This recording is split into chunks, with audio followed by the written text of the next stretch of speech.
single day, I'm gonna make something great. That's my way. Every single day.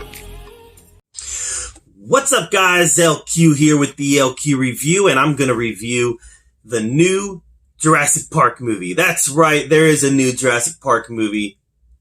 Kinda. It's called Jurassic World Battle at Big Rock, and it is a short film that released just on Sunday night, late Sunday night. It released online. First it was released on television, and then it was immediately dropped online. This is about a 9-minute movie, 8.5 minutes or so. And it is a tie. It is a bridge from Fallen Kingdom to Jurassic World 3. Now, I can't really talk about an 8.5 minute movie without spoilers. So please understand there's going to be spoilers in this in case you haven't seen Battle of Big Rock yet. But it opens on this family who's camping, and they're out in the woods. They've got their camper, and they've got, a family, mom, dad, 3 kids. One of them is very little, and they're looks like they're at an RV park. And they're having a nice time. They've got a family who lives who's camping next door that it looks like they have developed a bit of a relationship with. And they just kind of take a minute or so, maybe 2 minutes, to kind of just set the picture. All right. Clearly this is a blended family. You've got a Hispanic woman and an African-American man, and clearly they've been in relationships before, and they've come together because they're talking about how we're a family now. We have to be able to be a team as a family. So that brings an interesting dynamic to the storyline here. So what happens is you've got a couple of plant-eating dinosaurs. I don't know what they were. They look kind of like Triceratops. I know they're not Triceratops, but they're that, they're in that family. A couple herbivores, they come in, and everybody kind of just goes inside, and they lock their doors in their campers, and they're just watching. And at first, they're fascinated, right? Clearly they're fascinated, and they're watching as these prehistoric animals are in the wild now. They're part of our reality.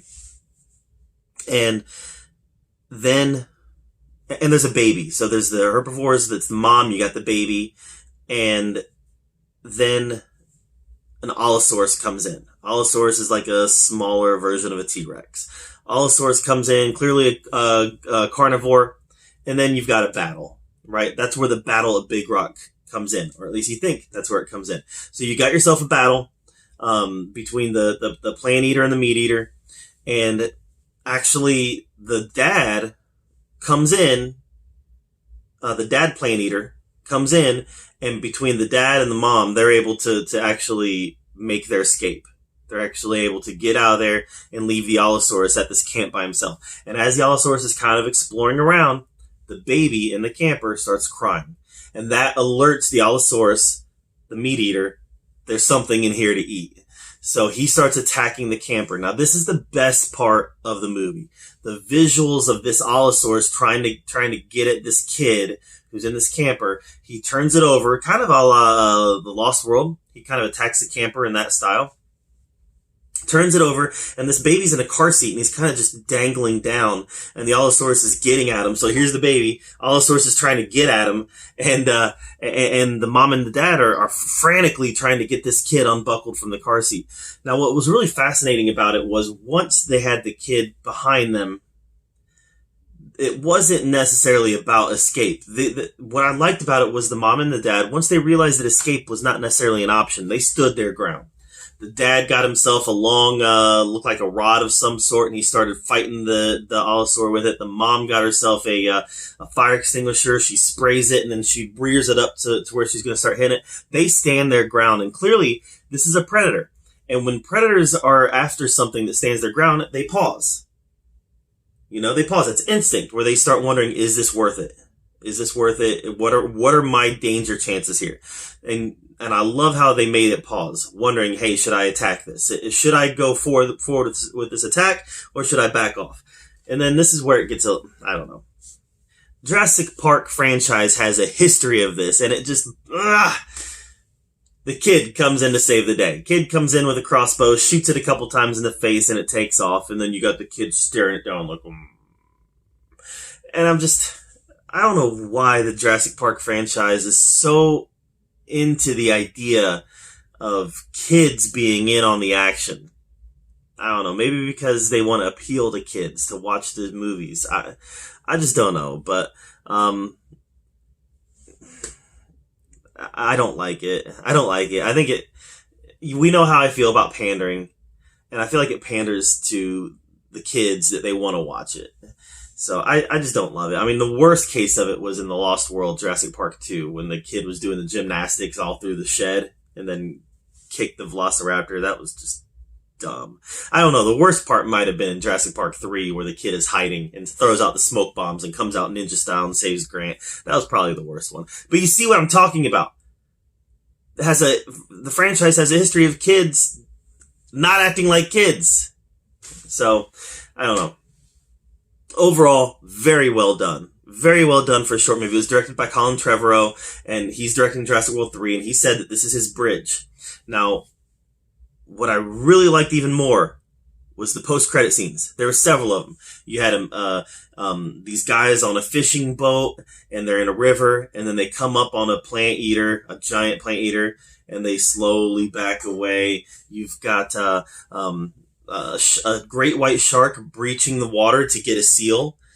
And then you've got a mosasaurus breaching the water under the great white shark and eating them both. That was awesome.